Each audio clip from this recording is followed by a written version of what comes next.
Good morning friends, अरु legal academy में आपका बहुत बहुत स्वागत है।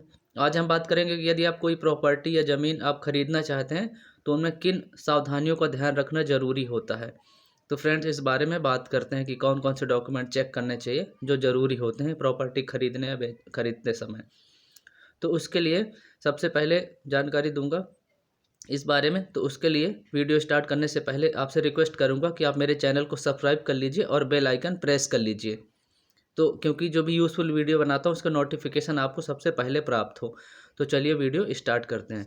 फ्रेंड्स, यदि कोई आप प्रॉपर्टी खरीदना चाहते हैं तो इसके लिए ज़रूरी डॉक्यूमेंट्स ये होते हैं कि आप उसकी जांच कर लें सारे डॉक्यूमेंट्स की, और उसका वेरिफिकेशन जो होता है वो चेक कर लें अच्छे तरीके से कि जो भी प्रॉपर्टी है उसमें कितने टाइटल है, और उसकी टाइटल की जांच कर लें सबसे पहले कि जो प्रॉपर्टी बेच रहा है जो व्यक्ति, उसके नाम पर वो प्रॉपर्टी है या नहीं। यदि है तभी आप प्रॉपर्टी खरीदें। उसके बाद ये जांच कर लें कि जो प्रॉपर्टी बेच रहा है सिर्फ उसी के नाम है या कोई अन्य खातेदार भी है उसमें, क्योंकि एक कई बार प्रॉपर्टी में कई लोग होते हैं। एक लोग के बेचने पर आप खरीद लेते हैं लेकिन बाद में वो लोग प्रॉपर्टी देने से मना कर देते हैं या एक्स्ट्रा पैसे लेते हैं। तो आप उसमें यह चेक कर लें यदि एक व्यक्ति है या जितने लोग हैं सब शामिल हो उसको बेचने में, तभी प्रॉपर्टी को ये जांचने के बाद ही खरीदें। और एक लोग है खातेदार तो उसमें और अच्छा रहता है, तभी आप प्रॉपर्टी को खरीदें। उसके बाद आप पावर ऑफ अटॉर्नी चेक कर लें कि जो व्यक्ति प्रॉपर्टी बेच रहा है उसके पास ये अधिकार है कि नहीं।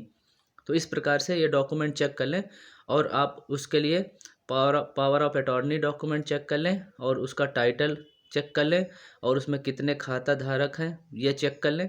इस तरीके की ज़रूरी बातें हों प्रॉपर्टी खरीदने से पहले जिनको जानना आवश्यक होता है, क्योंकि यदि बाद में आप प्रॉपर्टी खरीद लेते हैं तो फिर आपके साथ समस्याएं उत्पन्न हो जाती हैं।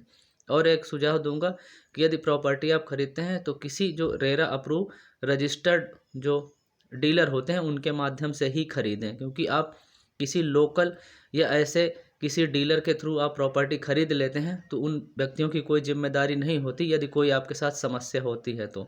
यदि रेरा अप्रूव जो होते हैं गवर्नमेंट के थ्रू अप्रूव जो डीलर होते हैं उनके थ्रू प्रॉपर्टी खरीदते हैं, तो यदि आपके साथ कुछ गलत होता है तो आप उनके खिलाफ कोर्ट में केस भी कर सकते हैं।